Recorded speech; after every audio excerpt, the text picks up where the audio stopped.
అందరికీ నమస్కారం అండి. నేను మీ కిరణ్ కుమార్. ఈ వీడియోలో జగన్మోహన్ రెడ్డి గారి మీద నాకు ఎందుకో నాకు కొంచెం కన్సర్న్ అనిపిస్తుందండి. జగన్మోహన్ రెడ్డి గారి ఈ సలహా మీకే.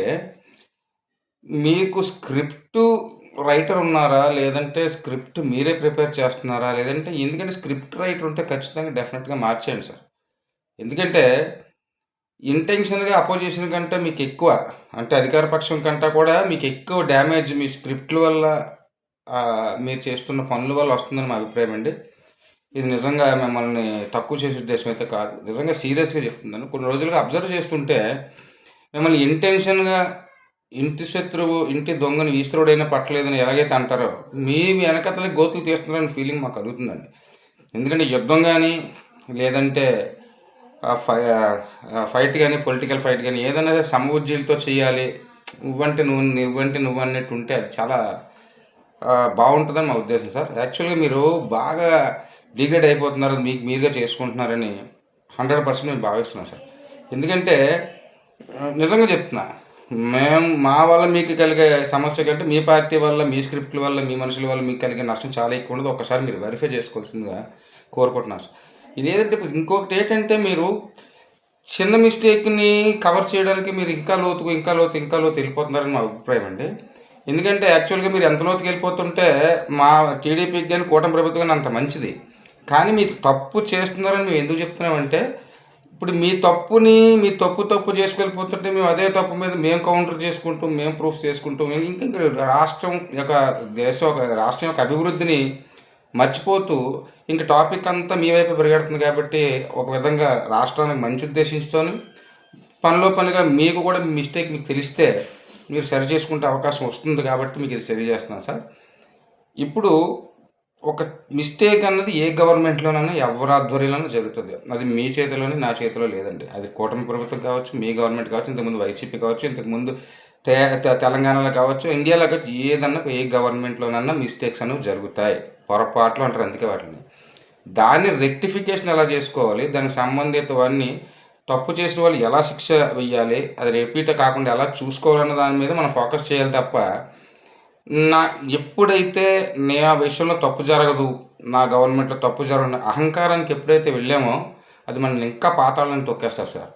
ఇప్పుడు తిరుపతి లడ్డు విషయంలో కూడా అలాగే జరిగింది. తిరుపతి లడ్డులో మీరెళ్ళి అక్కడ కూర్చొని కల్తీనయి అందులో పోసారని కానీ మేము ఎప్పుడు ఎవరు అనలే. ప్రతీది కూడా కన్సర్న్ డిపార్ట్మెంట్స్ ఉంటాయి. దాని తాలూకా వ్యక్తులు ఉంటారు. దాని తాలూకా కాంట్రాక్టర్స్ ఉంటారు. ఎప్పుడూ కూడా ఈ ప్రజాస్వామ్య గవర్నమెంట్‌లో కూడా స్టెప్ బై స్టెప్ ఉంటది. మిస్టేక్ అనేది జరిగి ఉండొచ్చు. జరిగితే ఖచ్చితంగా జరిగి ఉంటే మాకు తెలియక జరిగింది. ఖచ్చితంగా ఎంక్వైరీ చేస్తాం. లేదా ఎంక్వైరీ చేయండి, మేము దాన్ని మద్దతు పలుకుతాం. తప్పు ఎవరు చేసినా తప్పే. ఎవడైనా శిక్ష అనుభవించవలసిందని ఒక్క మాటతో చెప్తే పోయేదానికి మీరు సెల్ఫ్ గోల్స్ వేసుకుంటూ ఎక్కడి వరకు వచ్చేసారంటే, ఫర్ ఎగ్జాంపుల్ ఈ దేశంలో, ఈ ప్రపంచంలో ప్రతి ఒక్కరికి మత స్వాతంత్ర హక్కు ఉంది. ఎవరి ఇష్టమైన మతాన్ని వాళ్ళు పాటిస్తారు. ఎవరు నచ్చిన దేవుని వాళ్ళు కొలుస్తారు సార్. తప్పేం లేదు అందులో. ఎందుకంటే మేము హిందువులమి, మాకు రాముడు, కృష్ణుడు, విష్ణుమూర్తి, శివుడు అలా రకరకాల దేవుళ్ళు ఉన్నారు. అలా ముస్లిం సోదరులకి అల్లా ఉంటారు. అలాగే క్రైస్తవ సోదరులకి జీసస్ ఉంటారు. ఇందులో ఏం తప్పులేదు సార్. ఇప్పుడు నాకు అందరినీ అభిమానిస్తాను. అన్ని కాస్టుల్లో, అన్ని కులాల్లోనే నా ఫ్రెండ్స్ ఉన్నారు. అన్ని మతాల్లో నా ఫ్రెండ్స్ ఉన్నారు. అక్కడితో వాళ్ళని గుడ్. బట్ నేను ఏదో చేద్దాం అనుకుని ఏదో చేస్తున్నారు మీరు. మీరు ఒక హిందువుని అని ఎందుకు పోర్ట్రేట్ చేసుకోవాలనుకుంటున్నారు? నెంబర్ 1 ఓకే, తప్పులేదు. చాలామంది హిందువులు క్రిస్టియానిటీలో కన్వర్ట్ అయ్యారు. అది వాళ్ళ ఇష్టం. ఎవరికి నచ్చిన మతాన్ని వాళ్ళు చేస్తారు. బట్ నేనేటో చెప్తున్నానంటే, మీరు హిందూయిజాన్ని గౌరవించండి, తప్పులే. కానీ హిందువుని నేను క్రిస్టియన్ని కంటే ఎక్కువ హిందువుని, అందరికంటే నేనే హిందుత్వానికి ఎక్కువ వాల్యూ ఇస్తున్నాను, అన్ని పార్టీస్ కంటే నేనే ఎక్కువ వాల్యూ ఇస్తున్నానని పోర్ట్రేట్ చేసుకునే విధానం ఏదైతే ఉందో, మీరు మంచి చేస్తున్నారో తెలియట్లే, మీకు మీరు సెల్ఫ్ గోల్ వేసుకుంటున్నారో తెలియట్లే. నిమిషానికి మీరు చేసిన పొరపాట్లు చెప్తాను సార్. గతంలో మీరు సతీ సమేతంగా శ్రీవారికి పట్టువస్త్రాలు సమర్పించలే. వెళ్ళి అన్యమతస్థులు ఖచ్చితంగా డిక్లరేషన్ ఇవ్వాలి. అది అదే టీటీడీలో ఎప్పటి నుంచి వస్తున్న ఆచారం. దానికి మీరు ఇవ్వలే. తిరిగి ఇవ్వకపోగా అవమానకరంగా మాట్లాడారు. ఇదేం సర్క్యులరిజం అని. సార్ సర్క్యులరిజం అంటే ఒక దేవస్థానానికి, ఒక మసీదుకి, ఒక చర్చికి కొన్ని నియమ నిబంధనలు ఉంటాయి.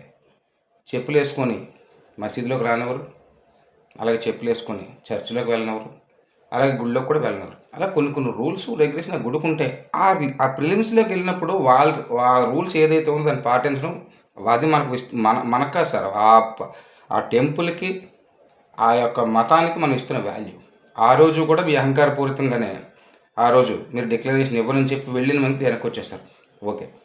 తర్వాత ఏం చేశారు, ఒక గుడికి సెట్ వేయించి, తిరుమల వెంకటేశ్వర స్వామి గుడిని సెట్ వేయించి అందులోని మీరు కార్యక్రమాలు నిర్వహించారు. అది కూడా వదిలేసాం. అక్కడ మీరు ప్రసాదాన్ని ఏ విధంగా వాసన చూసి పక్కన పెట్టేశారో అందరూ చూశారు. తర్వాత అప్పుడైనా మారారా? లేదు. తర్వాత మీరు వచ్చినప్పుడు ఇప్పుడు ఏం చేశారు? ఒకటి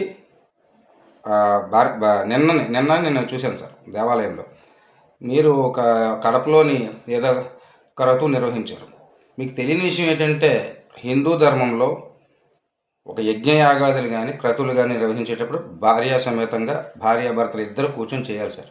లేకపోతే ఆ యజ్ఞానికి ఫలితం ఉండదు. అసలు యజ్ఞమే చేయకూడదు. మీకు తెలియకపోతే ఈ పూజ చేసిన పండితులు ఎవరైతే ఉన్నారో వాళ్ళని అడగండి. చేసుకున్నది కాక క్రతువు కూడా మీరు చేస్తున్నారంటే ఆ యజ్ఞంలో ఏదైతే క్రతువు నిర్వహిస్తున్నారో వాళ్ళు ఆ హోమగుండంలో ఎవరైతే బ్రాహ్మణులు ఇస్తారో వాటిని తరకు అన్నీ కూడా అందులో అది మీ చేతి వేస్తున్నారా? అది లేదు. మళ్ళీ పంతులు గారికి ఇచ్చి మళ్ళీ వేస్తున్నారు. ఆ టైంలో తీర్థం ఇస్తే మీరు ఏం చేశారు సార్? ముక్కు దగ్గర ఇలాగని వేశారు. మనకి ఇంట్రెస్ట్ లేనప్పుడు, మనకి నమ్మలేనప్పుడు, మనకు నమ్మకం లేనప్పుడు తప్పు లేదు సార్. మీరు ఖచ్చితంగా హిందూయిజాన్ని నమ్మండి అని ఎవరు చెప్పటంలే. మీకు నచ్చిన దేవుడు మీకుంటారు, మాకు నచ్చిన దేవుడు మాకుంటారు, వేరే సోదరులు చేసిన ఇవి ఉంటారు. దాన్ని రెండో వ్యక్తిని మీరు మతాన్ని గౌరవిస్తున్నారని ముసుగులో ఒక వర్గాన్ని మీరు అవమానిస్తున్నారు. అది మీకు అర్థం కావట్లే. దాన్ని స్క్రిప్ట్ ఎవరిస్తున్నారో కూడా మాకు తెలియట్లే. దీనివల్ల ఏంటంటే సార్, మీరు ఏదైతే మైలేజ్ పొందాలని చూస్తున్నారో మీరు వేసి ప్రతి 2 అడుగులకి 200 అడుగులు వెనకబడుతున్నారు మీరు. అది నిజంగా చెప్తున్నాను సార్. ఇది మీ మీద కన్సర్న్తో మాత్రమే చెప్తున్నాను. మిమ్మల్ని విమర్శించాలనే ఉద్దేశం ఇది చాలా రెస్పెక్టెడ్గానే వీడియో చేస్తున్నా. మిమ్మల్ని విమర్శించాలనే ఉద్దేశం నాకు లేదు.